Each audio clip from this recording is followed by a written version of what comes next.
Come get your victory at the table. Let's talk. Let's talk. Come get your victory at the table. Let's talk. Let's talk. Good morning, good afternoon, or good evening, depending on whatever time you have decided to tune in with us. We would like to welcome you to another episode of Victory at the Table Talk, where we have down-to-earth conversations about various topics to assist with your walk with Christ. Here at the table, you can get the victory, but you can also get a taste of Victory Apostolic Church right here in Matson, Illinois, where we are building victorious Christ-like lives. Enjoy this episode. Hello, Victory family and friends. Welcome to another Victory at the Table Talk. I am Reverend Bryant Warren. I am the CEO of the Gospel of Justice Ministry. And today we have a very special Black History Special Table Talk. And today I'm joined by a very historical person. We have the first Black mayor of Little Rock, Arkansas, Mayor Frank Scott Jr. Thank you for being here with us. Thank you so much, Pastor. And of course, we have our senior pastor, Andrew D. Singleton, who is here and dressed very nicely in his African gear. Glad to have you, Pastor. Wakanda forever.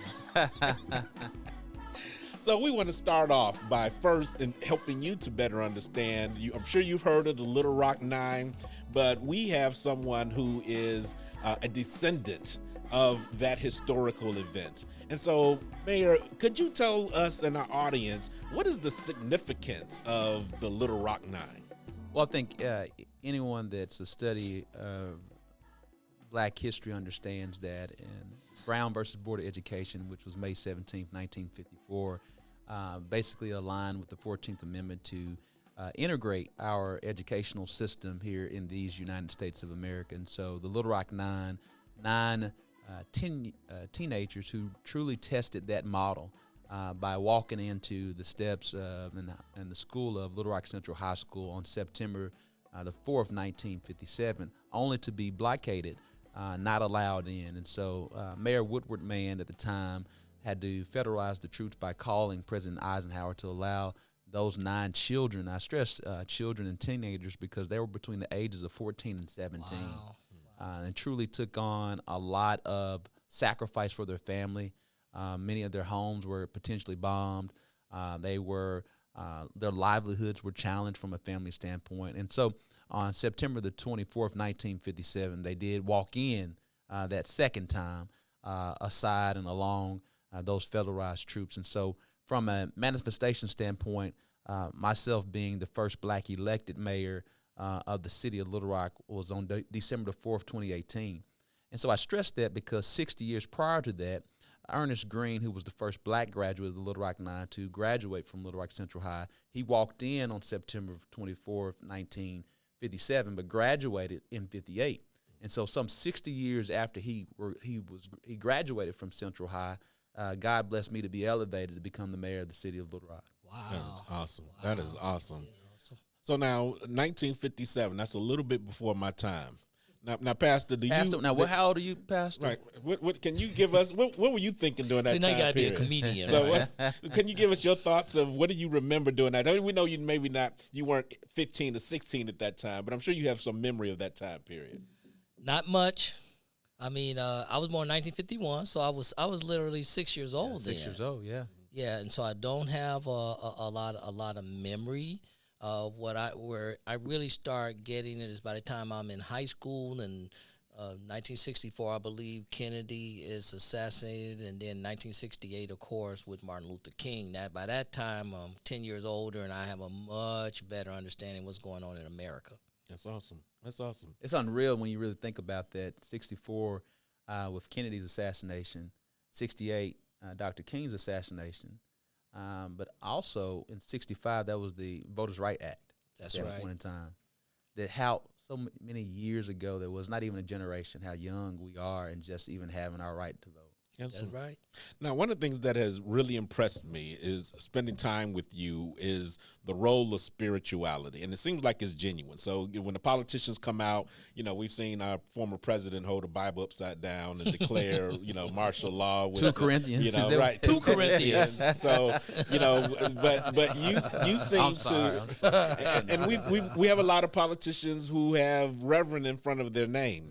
But what I'm discerning from you is that this is something that's real for you. So talk to us about what role does spirituality play in your role as a mayor and a leader? Well, I would say, as one, being a man of God, for those in attendance may not know, in addition to being mayor, I'm the associate pastor of Greater Second Baptist Church. And so I have not always been an associate pastor or even a minister.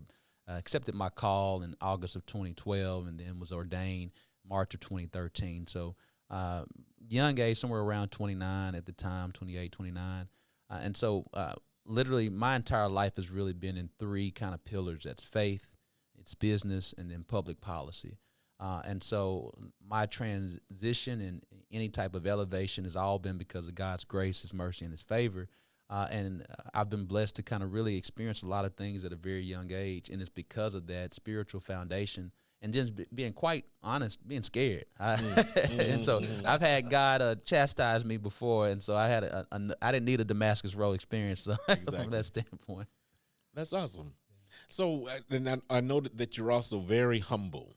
How do you, you're the first black mayor of a major 200,000 people, and I've been tracking you on Facebook. You have your challenges there, but you're doing a great job. What keeps you grounded? When you get up in the morning, what keeps you from looking in the mirror and saying, man, I'm a bad man? Well, because I understand, my humanity. I understand that, as I shared earlier today in the sermon, that I'm only a blessing away from being dead in jail. And That was the saying. And when you know that and understand that you're only there because God put you there and not because I'm smart, not because I'm talented, not because I work hard, but literally because of God's grace, His unmerited favor. And then also God's mercy. There's some things that, God decided not to address and allowed me to understand that He could have done some things.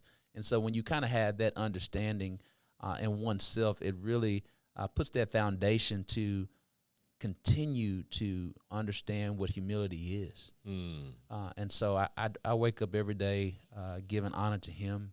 I pray for that He continues to extend that grace, that mercy, that glory, that power, and that favor upon my life, that I might serve Him and expand that to others. And so it's clearly you can wake up feeling yourself, but Governor Mike Beebe, who I used to work for, once said, I'll never forget, we were walking down the steps of the hallway. He was going downstairs, and I don't know why he made this statement, but we was in the conversation. He said, Frank, success is fleeting.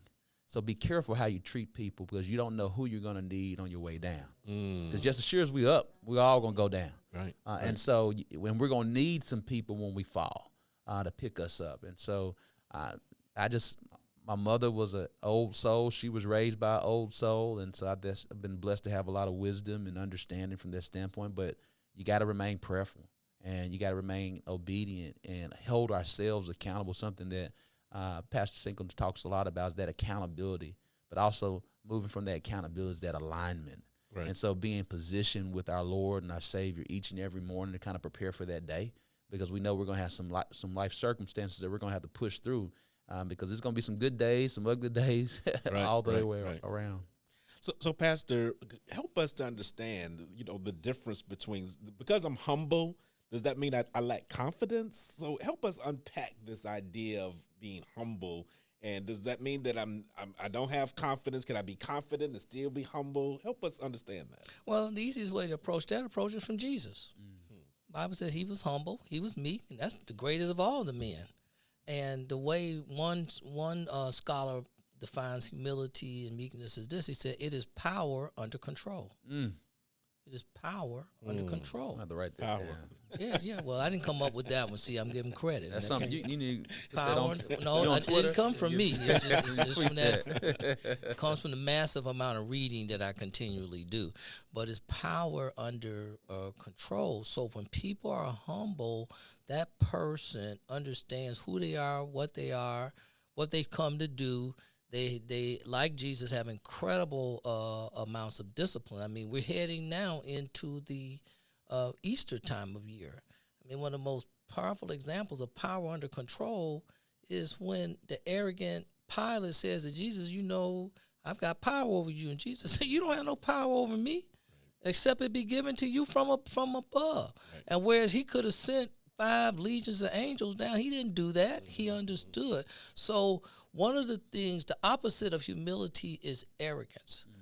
Because arrogance is pride. It is a superior feeling that you have about yourself. That's what arrogance is grounded in self. Humility is grounded in others. Wow. Jesus humbled himself on behalf of others. So, and I don't do well with arrogant people because, you know, they're not as high as they think. Like he said, wherever you are 1 second high up, the next thing you know, you're down. Correct. So that would be kind of my definition. Okay. I appreciate that, Pastor. Now, another big piece when dealing with leadership in this church, we talk a lot about mentorship. And that's why you just a great fit for the Victory Apostolic family, because leadership is just a big part of what Pastor teaches. And Pastor talks about mentors that everyone should have. Make sure I got it right, Pastor. You should have someone that is walking with you. There should be someone who is ahead of you, who is mentoring you. Then there should be someone that you are mentoring as well.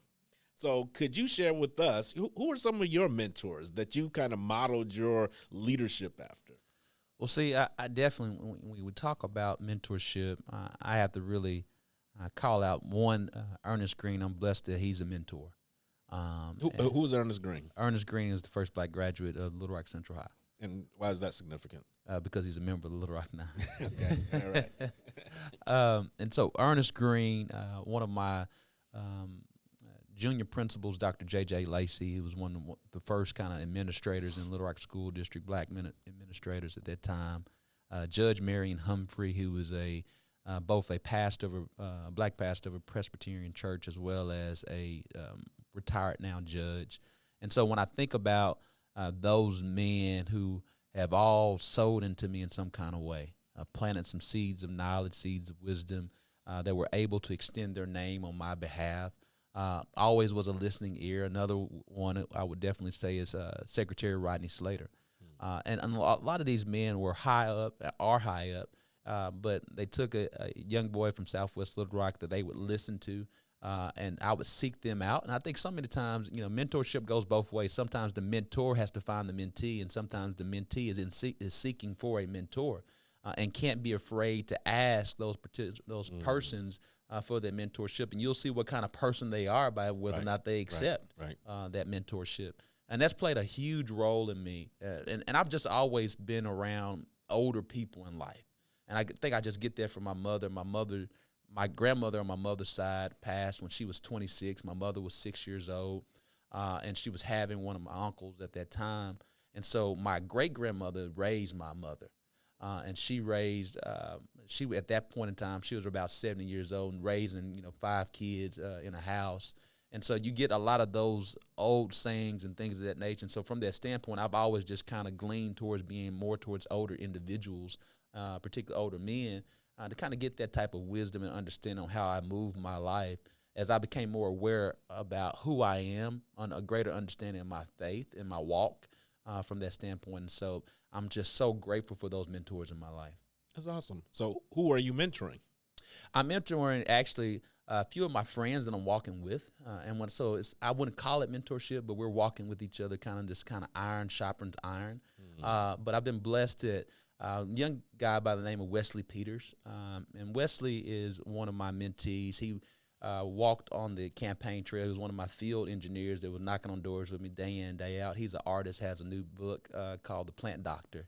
So anyone get a chance to check it out, Wesley's on Instagram, things of that nature, Wesley Peters. And so he's one of those that is creative. He's intentional, but also a visionary at the same time. And so I'm walking with him on how do we take that creativity and that intentionality and that vision and move it with execution of all those great visions that he has, just like we talked about today with the visions that Ezekiel had. And so when we have those visions and bringing those visions to light, and so one of the things was the plant doctor, and so he's working on a couple of other children's books right now. Awesome. So one of the things that I've noted again, smart, articulate, good-looking brother. Someone would say, well, you know, he was just destined for greatness. But then I listened to you today, and one of the things you talked about was sacrifice. Tell us a little bit about the role of what have you had to sacrifice to become where you are? I mean, you already got the tools, you're educated, you were already prominent in the private sector. Why would you have to sacrifice to get where you are? Well, any leader that's a leader is sacrificing something. Got that right. And that whether you're sacrificing your privacy, I'm sure that First Lady Singleton would say that she's probably sharing her husband with Victory Church. She's saying amen behind. She said, yes. Got it now. And so for me, you know, I'm one of those that I go back to college at the University of Memphis. You know, I'm 37 and I'm single. So I've sacrificed a lot, whether it was intentional or unintentional, by the different choices that I've made. And so, you know, that weighs on you too, whether it's your personal life, it's privacy. You sacrifice a lot when you're in a leadership, what pastor is. And so, and we can't do everything that we want to do. Not that we can't do it, it's just it may not be fruitful to do it most of the time. And you can't be around everyone because everyone doesn't understand. And so you sacrifice that. You sacrifice time with your family, that we need to spend more time with our family. We sacrifice self-care. Something we all need to do a better job of, and going to counseling and things of that nature. You sacrifice just anything. Whatever the thing is, 9 times out of 10, there's something being sacrificed as you are a leader. And many times you do it for the greater good for the masses, but everyone can't be a leader. We need a lot of servants and things of that nature to help the leaders to not sacrifice at all, that you don't have anything, that you don't have a family, that you don't have a marriage, that you don't spend time with your family, things of that nature. And so we all got to do a better job of understanding what to sacrifice and what not to sacrifice. So I want to turn to Pastor. Is sacrifice, now you're known for being methodical in your disciplines. Is sacrifice and discipline synonymous? No. Is there a connection at all? No, there's two different things. Sacrifice is, like in Israel, you know, they offered up sacrifices. So for me, sacrifice, there's a lot of definitions you can give for sacrifice. I can tie one in to what he talked about today in his message around this whole concept of better. One of the things of sacrifice is that you sacrifice a good today for a better tomorrow. A good today for a better tomorrow. Wow. And I will be preaching in a message in a few weeks, so I'm kind of getting on y'all to stay tuned. My sermon is going to be entitled "Dealing with Weight Issues," and I'm going to tie into WEIGHT, and I'm going to tie into WAIT, because sacrifice, waiting, is a big part of that. That, in other words, that we understand God's not only what God wants for us in our lives, but we understand God's timing, and we understand what's necessary to get there. So, for instance, he made the comments about the mentors that mentored him. And that's one thing about mentor, you never forget them. Even as a child, I remember my baseball coach who sacrificed his time to help me play baseball. Right. When so many adult men wouldn't do that. I never, Mr. Stevenson, I never will forget him, because he sacrificed to do that. What Bishop Brazier, of course, my number one spiritual mentor, there were some sacrifices that went along with that, because I understood. I always, even in my early 30s, I understood the unique position God put me in to be in front of a man that great, who was incredibly humble, and incredible integrity. But I understood that my being close to him sacrificed that I can't do what I want to do as far as the flesh. Sure. I could not run that close to him and then not live right. And I would even have talks to him about certain leaders, and he would say things to me like, elders, once I became a pastor, He said, well, Pastor Singleton, I don't want you to be running with such and such because they run with this one. If they run so close together, they must be doing the same things. Wow. Mm. Wow. And I would listen to my pastor and understood in the sacrifices of he just didn't pop out. Frank Mayor Scott didn't just pop out of a Jack in the Box. Sure. You know, he sacrificed. He made tough decisions. As you heard in his message and heard in his bio, he's a man of values. Not saying he's perfect. I'm pretty sure, like anyone else, he need the blood to forgive his sins, like anybody else. Amen. But he understands his values, and that people who can't live according to values and principles are always going to be all over the place. He understands those values and principles, and even though they are hard to adhere to, he understands that those are going to make him better. Now, that's where we start moving to discipline. Because discipline now is saying, look, I'm sacrificing this so I can achieve that, but the way I move from this to that is discipline. Exactly. Am I making a Absolutely, I understand. That's that. how you That get makes sense. from there. So you see what the sacrifices entail, but the way that the sacrifices are worth it is through the road of self-discipline. Awesome. So I want to shift to a theme that going back to Little Rock 9, and even you've talked about it in your sermon by bringing up Ezekiel and his age. And so the Little Rock 9, I believe you shared with us that the Little Rock 9, their age ranges was from 14 to 17. And if anyone has ever seen those pictures, for them to go through that crowd of people, to have that courage to show up. I know it's hard to get my daughter to, show up to class online at times, So here it is. These children made this sacrifice. What does that say? What are the connections or things that we can learn about the role of young people in leadership and the movement for social justice today? I think we got to understand when we're looking at Black history, the civil rights movement, Jim Crow, our youth led the movement. I mean, when you look at Dr. King, let's not forget, he was not 40. He was 34, 35 when he passed. When you look at Malcolm X was 39. That's right. Little Rock 9 was between the ages of 14 to 17. Medgar Evers was in his 30s. When you think about Emmett Till, clearly you know how old Emmett Till was at that point in time, was just a young boy who whistled. Sure. What they called back in the day eye rape. You just looked at a white woman that you would be considered rape. And so when you take that situation and understand that it was youth, or John Lewis and Snick, or Fred Shuttlesworth, and when you start thinking about even with those with part of the Black Panther part, they all were our youth. Our youth have an opportunity to make about change as long as we're disciplined, as long as we have a plan, as long as we have a vision, and we understand we move that vision to execution, we can truly make better happen. We can make change happen.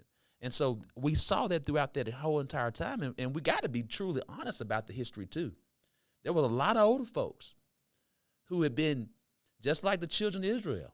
When they got out and left Egypt, they wanted to go back into slavery because they had gotten so used to being in bondage and that comfort and that being comfortable, it being in a sad state and not wanting better for themselves. But it was the youth, that next generation said that we want better for our generation.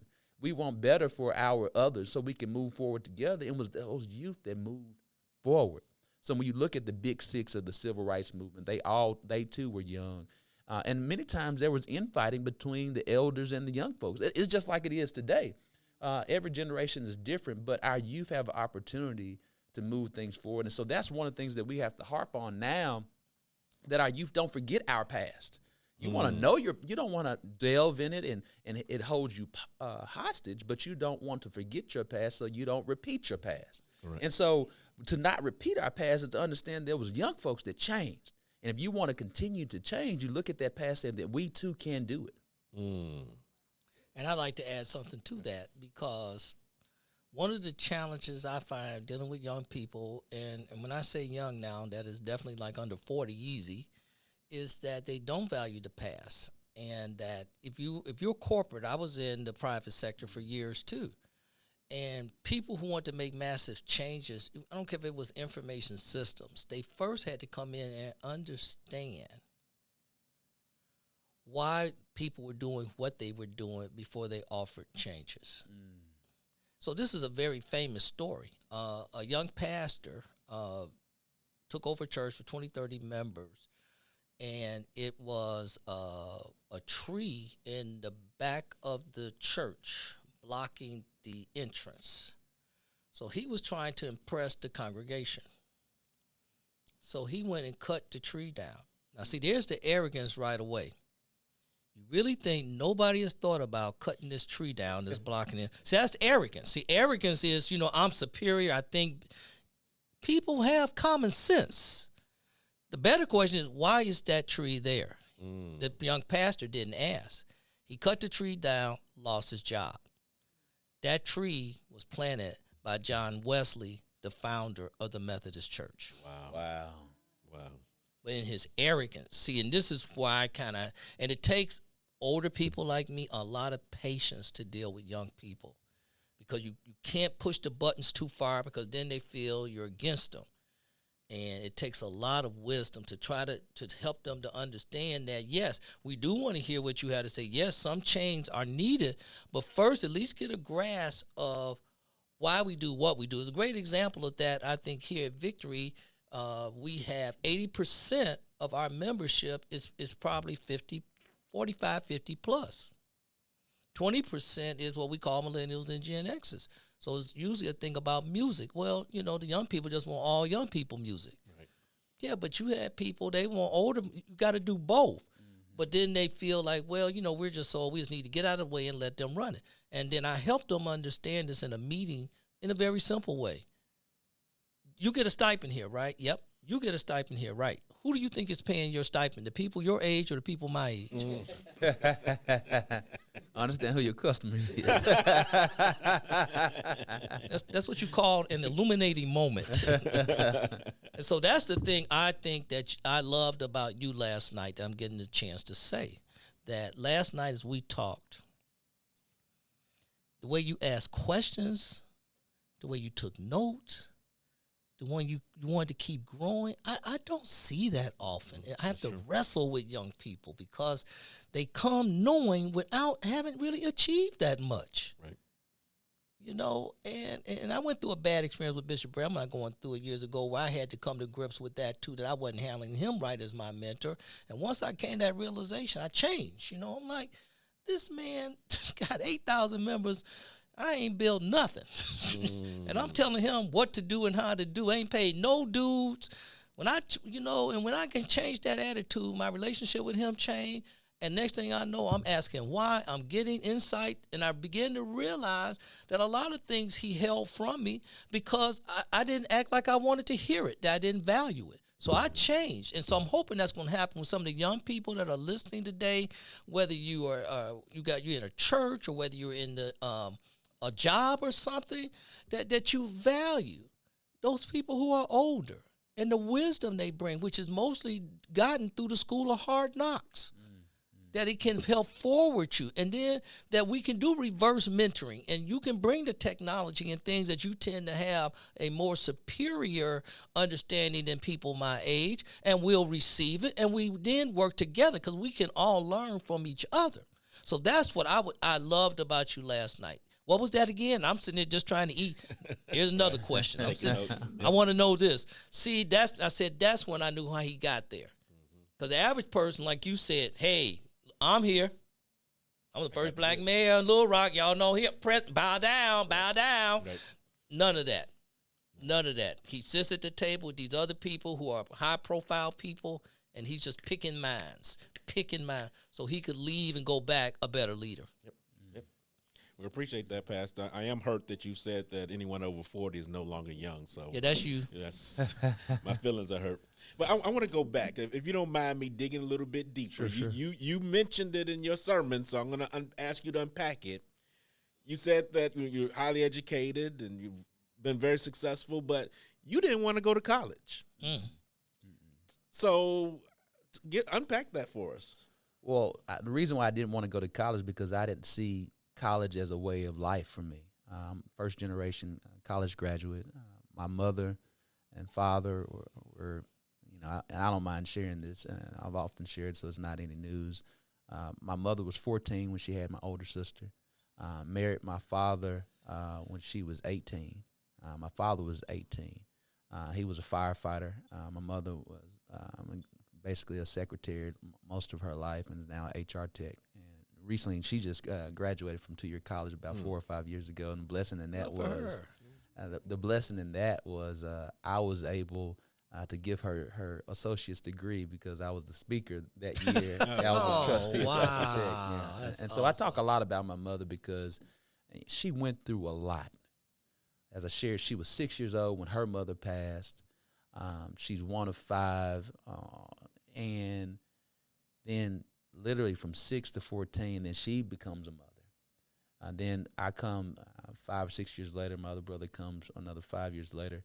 And so my parents were just young, and no one on my father's side or my mother's side had ever been to college. So I didn't think about it. The only thing I wanted to do was to graduate high school and get a job.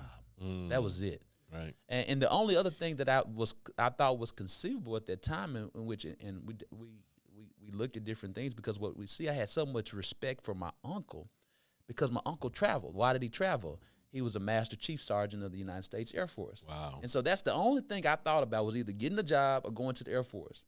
And so it goes back to, our parents have so much in store for us, whether we know it or not.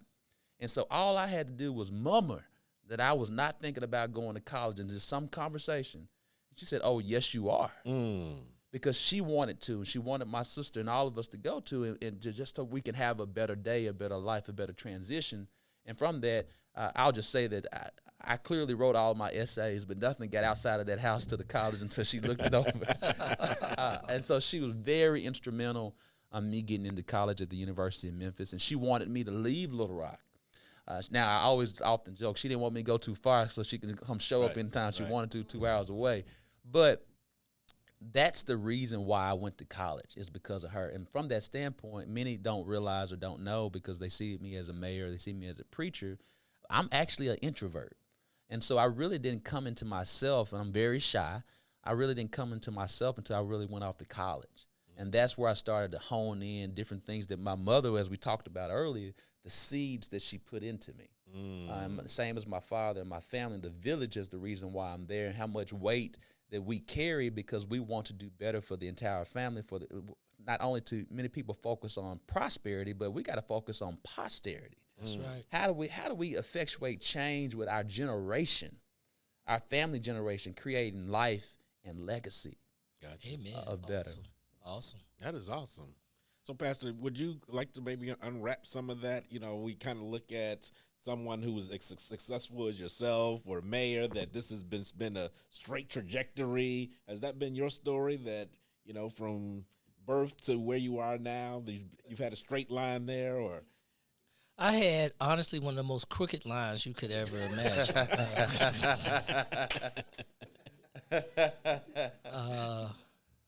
I still remember my dad before I started pastoring, and I'm the oldest of 7, and my life going down a whole different track than the rest of my siblings, who I love. And my father said to me one day, he said, "Junior," because I'm called Junior, how did you come out like this? And I looked him dead in the eye and said, "I'm a miracle. I'm a miracle. There's no way to explain it. Both my parents uneducated. Son of an alcoholic who tried. He was a working alcoholic. I'm going to give him his dues. He worked hard, but no role model at all for how to be a man, how to treat women with respect, spiritual values. Now, of course, he was a typical black parent, like you stole or did something, he'd kill you, you know. But I mean, it's just the other kind of things. I had no guidance, and for me, I look at someone like him as we wrap up, because we absolutely are wrapping up now. I know people view me as successful. I don't necessarily view myself that way, because I think if I had been on a better track earlier, I'd been further in life. And it hit me this morning. I don't know, maybe it's because of our talk last night. It was just in my mind about, you know, how I could have been further along. And then I also owned it wasn't all my daddy's fault. You know, I made some bad choices of my own that I had to pay for. One of those, I graduated from college, but not working as hard as I should have. Yeah, I did become a CPA, but I had to take the thing 5 times. So I paid, and it was a very circuitous route. And I'm going to deal with it in my sermon next week.